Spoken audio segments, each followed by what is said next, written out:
Siguiendo con los trastornos del ánimo, vamos a ver ahora los antidepresivos, el tratamiento antidepresivo enfocado a lo que debe saber un médico general.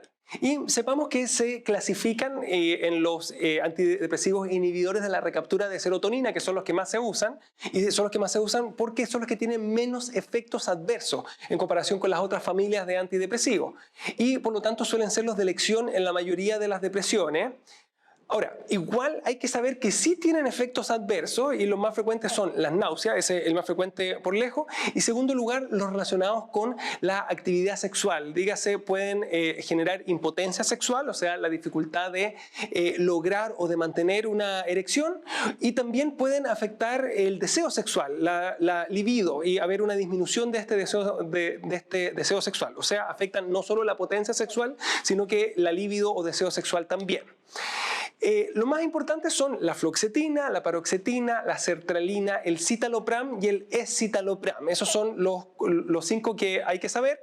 El más antiguo es la fluoxetina, los más modernos son la sertralina, que es uno de los más seguros, y el citalopram y el escitalopram, que también se están usando con mucha frecuencia en la actualidad.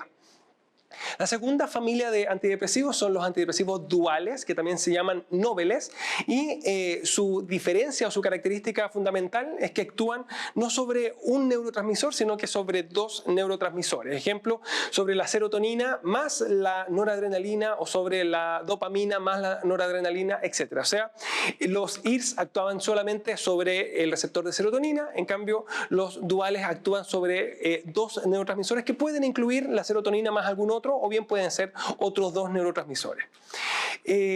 ¿Cuál es la indicación más importante? La depresión que no responde a los IRS. Y de ahí vamos a ver en qué momento es que hay que hacer el cambio, pero por regla general de primera línea son los IRS, y cuando no me va bien con eso, en ese caso me tengo que cambiar a los duales. Lo más importante son los que están ahí: la venlafaxina, la duloxetina, la mirtazapina y el bupropión. Hay otros más, pero esos son los que habitualmente uno se aprende, en particular la venlafaxina y la duloxetina. Pero quiero que sepan que la mirtazapina, como punto aparte, suele no venir con alteración sexual, a diferencia de la venlafaxina o la duloxetina. Así que cuando alguien suspende el IRS, no por no funcionar como antidepresivo, sino que por generar efectos adversos de índole sexual, una de las alternativas, en vez de cambiarlo a la venlafaxina, que también puede venir con alteraciones de índole sexual, y ver cómo me va, una de las cosas que yo puedo hacer ahí es cambiarlo directamente a mirtazapina, ¿ya? Yo me lo aprendí de esa forma, que la señora Mirta, ¿cierto?, no tiene ningún problema sexual. ¿Ya? Ustedes lo pueden aprender como ustedes quieran. Vamos acá con otra familia de antidepresivos, que son los IMAOs, los inhibidores de la monoaminooxidasa, que sí vienen con hartos efectos adversos, que pueden venir tanto como hipertensión arterial como hipotensión arterial, porque afectan como el funcionamiento de la adrenalina y de la noradrenalina por regla general, así que pueden irse con las presiones hacia arriba o hacia abajo. La hipotensión suele ser ortostática, o sea, al ponerse de pie, pueden venir con taquicardia, boca seca, diarrea, constipación, o sea, con síntomas que se parecen un poco más a los síntomas anticolinérgicos también, ¿ya?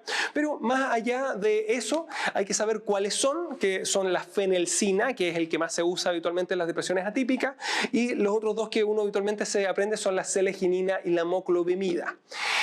Repito, son de elección en la depresión atípica, y si bien hay evidencia que dice que para esa depresión se pueden usar también otros antidepresivos, yo recomiendo marcar la fenelcina al menos en el UNACOM las veces en que se ha preguntado.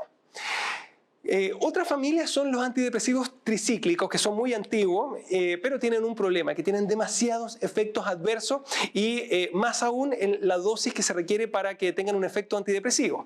Y dentro de los como efectos adversos, los más graves son las arritmias. Puede generar una taquicardia ventricular. De hecho, en la clase de intoxicaciones vamos a ver que puede ser muy grave, y que alguien que tiene una ingesta masiva de antidepresivos tricíclicos se puede morir. También es muy frecuente que vengan con síntomas de tipo anticolinérgicos, dígase constipación, glaucoma que se descompensa con esto también, retención urinaria aguda que se preguntó en algún momento, boca seca, alteraciones como intestinales en general, etc. Y también puede venir con efectos antihistaminérgicos de tipo H1 que se caracterizan por sedación o somnolencia por un lado, que incluso hace que haya gente que los tome como hipnóticos para dormir mejor, aunque por los efectos adversos es mejor usar otros hipnóticos, ¿cierto? Y además pueden generar como aumento de peso por el efecto antihistamínico. Los más clásicos, y esto hay que saberlo, son importantes, son la amitriptilina, la nortriptilina, la imipramina y la clomipramina, y en la práctica no se usan actualmente, dado sus efectos adversos para el tratamiento de la depresión, pero sí se usan y se usan mucho, en dosis bastante más bajas, para el manejo del dolor crónico, para las enfermedades de dolores neuropáticos como las neuralgias, por ejemplo, o las neuropatías, y también para otros dolores crónicos como ejemplo la jaqueca crónica, la cefalea tensional, el síndrome de intestino irritable, pero el que viene sin constipación, obviamente, porque si no produce más constipación, pero el que viene con diarrea, de hecho, de elección como fármaco se le puede dejar amitriptilina al intestino irritable más diarrea. Hablemos un poquito de los IRS, que ya los explicamos, dijimos cuáles eran, pero veamos cómo administrarlos, porque eso es algo que tiene que saber el médico general, y de hecho esta diapositiva sirve para las personas en general que van a tomarlos. Lo ideal es iniciarlos lento e iniciarlos con una dosis no completa, sino que con una dosis más pequeña e ir subiéndolo después. Y la explicación de esto es que si yo los inicio de golpe, es decir, los inicio con una dosis muy alta, lo más probable es que se desarrollen o se desencadenen síntomas ansiosos al principio, desde angustia hasta insomnio o crisis de pánico. Demoran en hacer efecto, no empiezan a hacer efecto de inmediato, y eso es algo que hay que advertirle al paciente que los empieza a tomar, que va a demorar 2 a 4 semanas en sentir que empiezan a tener algún efecto. Antes de eso es normal que se sienta absolutamente igual de deprimido de lo que estaba. Así que si me dice, doctor, estoy igual de triste a pesar de estar con este antidepresivo, lo que hay que hacer es ver cuánto tiempo lleva. Si lleva más de 4 semanas, uno dice lo más probable es que esto falló y por lo tanto debo cambiarlo al antidepresivo dual, que ya dijimos, la venlafaxina o la duloxetina son los que más se usan. En cambio, si lleva menos de 4 semanas, uno lo educa y le explica, mire, esto es normal, hay que esperar todavía porque aún puede que hagan efecto. Además, que se erradique la depresión se demora todavía más tiempo, no es algo que ocurra a las 4 semanas que ya esté totalmente bien. A las 4 semanas recién uno espera que haya iniciado hasta cierto punto el efecto antidepresivo, pero en que se le quita y que remita por completo la depresión pueden pasar varios meses, varias semanas además. Y desde el momento en que han remitido por completo los síntomas, en que me dice, doctor, ya estoy bien, ya no tengo depresión o ya no me siento con depresión, igual se mantienen por 6 meses más, dado que de lo contrario hay un riesgo de recaída muy grande. O sea, se inicia lento, se mantiene durante todo el tiempo que demore en remitir los síntomas y luego de esos 6 meses más y finalmente se suspenden de a poco, porque si yo los suspendo de manera brusca se produce una cosa que se llama el síndrome de discontinuación de los IRS, que no es más que un síndrome de abstinencia al antidepresivo, en el cual el paciente se siente bastante mal, se puede sentir con síntomas ansiosos, más dolor de cabeza, dolor del cuerpo, como si estuviera resfriado. De hecho, se habla de un síndrome como flu-like más síntomas ansiosos. Como cosa adicional, ¿qué pasa si es que en vez de decirme estoy igual de triste o estoy mucho mejor, me dice, doctor, estoy demasiado bien, lleno de energía y todas esas cosas? Hay que tener cuidado. Acuérdense que el trastorno bipolar no solamente viene con depresiones, sino que con manías también, pero muchas veces cuando el trastorno bipolar viene con depresión, en ese caso yo puedo no darme cuenta que esa depresión es causada por un trastorno bipolar y pienso que es una depresión común y corriente. Y los antidepresivos están absolutamente contraindicados en la depresión de los pacientes bipolares, porque justamente puede virar a una manía. Así que un paciente que inicia antidepresivo y que vira a una manía y que está demasiado bien, con demasiado ánimo, haciendo muchas cosas y cometiendo muchos errores o conductas que sugieren una manía, que lo vamos a ver en detalle más adelante, en ese caso lo que yo debo hacer inmediatamente es suspender el antidepresivo, derivar al psiquiatra para que inicie el tratamiento para el trastorno bipolar, que son los estabilizadores del ánimo, ya sea el litio o los anticonvulsivantes. Veamos que en distintos grupos de personas el tratamiento antidepresivo puede cambiar. Y ejemplo, en el adulto mayor lo que uno usa son siempre los IRS y nunca, jamás los antidepresivos tricíclicos, que están absolutamente contraindicados o proscritos en el adulto mayor porque tiene un riesgo de evolucionar a complicaciones graves mucho más alto, y en los cardiópatas igual.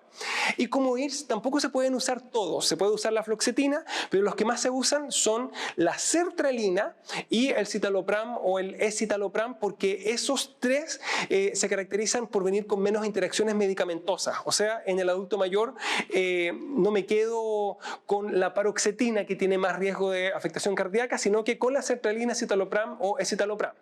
La fluoxetina es segura en el adulto mayor, pero interactúa con los otros medicamentos, y como es frecuente que estén con más de un medicamento, repito, se elige la sertralina, que es el que más se usa, pero también se puede usar sin ningún problema el citalopram o el escitalopram, que han sido la respuesta correcta en las preguntas de depresión en el adulto mayor de AlumnaCom.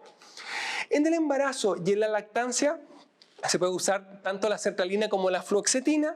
La sertralina tiene lo bueno de que no pasa o casi no pasa a la leche materna, así que en lactancia se prefiere la sertralina.